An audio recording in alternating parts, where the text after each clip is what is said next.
Genève, en Suisse. Une jolie petite silhouette qui passe presque inaperçue. Eva, une Française de 30 ans, se rend à son travail. Une activité plutôt singulière. Elle se prostitue 12 heures par jour dans ce salon.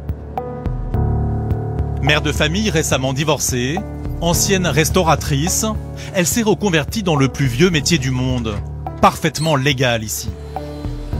Chaque matin, il y a l'étape obligatoire au vestiaire, pour se changer en tenue sexy, pour plaire aux clients.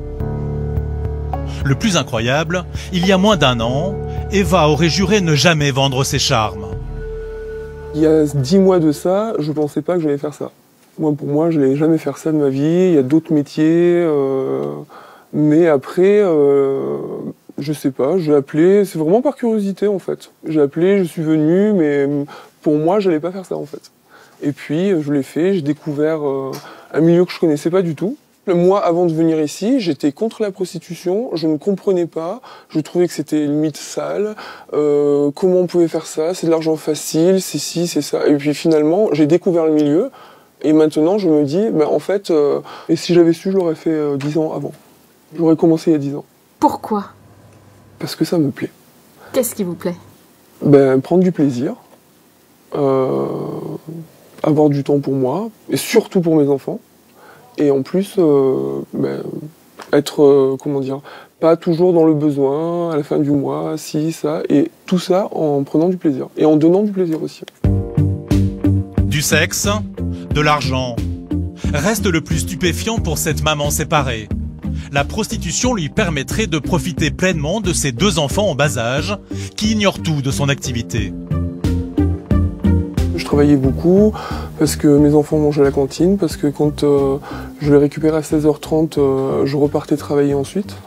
Et je les couchais rarement. Et la semaine où ils étaient avec leur papa, du coup, je les voyais pas, puisque c'était la semaine du papa, et ainsi de suite. Et mon fils retenait ses larmes quand je les travaillais. Franchement, c'était un peu compliqué, quoi.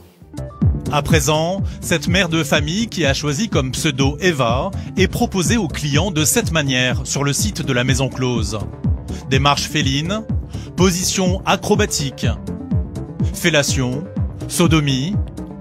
Proposez, vous ne serez pas déçus. Au jacuzzi, la Française propose des passes à près de 250 € la demi-heure ou 400 € de l'heure. Récemment, elle a avoué sa profession à son entourage familial. Sur le coup, c'était quand même un choc. Je pense pour ma mère, mon frère, il faut un petit peu de temps pour faire passer la chose. Eva n'est pas la seule à tenir un discours décomplexé. Ce sont des propos que nous avons beaucoup entendus lors de notre enquête chez la nouvelle génération de prostituées.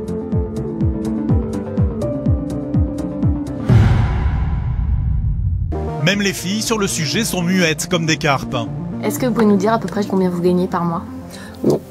Ah, c'est vrai? C'est top secret? C'est pas top secret, mais je le dirai pas. Selon certains témoignages, dans ce type d'établissement, en Suisse, une prostituée pourrait gagner aux alentours de 10 000 € par mois. Mais aucune d'elles n'a voulu nous le confirmer. Les filles ici, elles sont pas très causantes, pour une raison qui est très simple. C'est qu'elles n'ont pas la possibilité de parler la bouche pleine. Depuis 1992, en Suisse, la prostitution est légale et encadrée, avec officiellement près d'1 millier de maisons closes. En France, où exercent près de 40 000 travailleuses du sexe, c'est plus compliqué.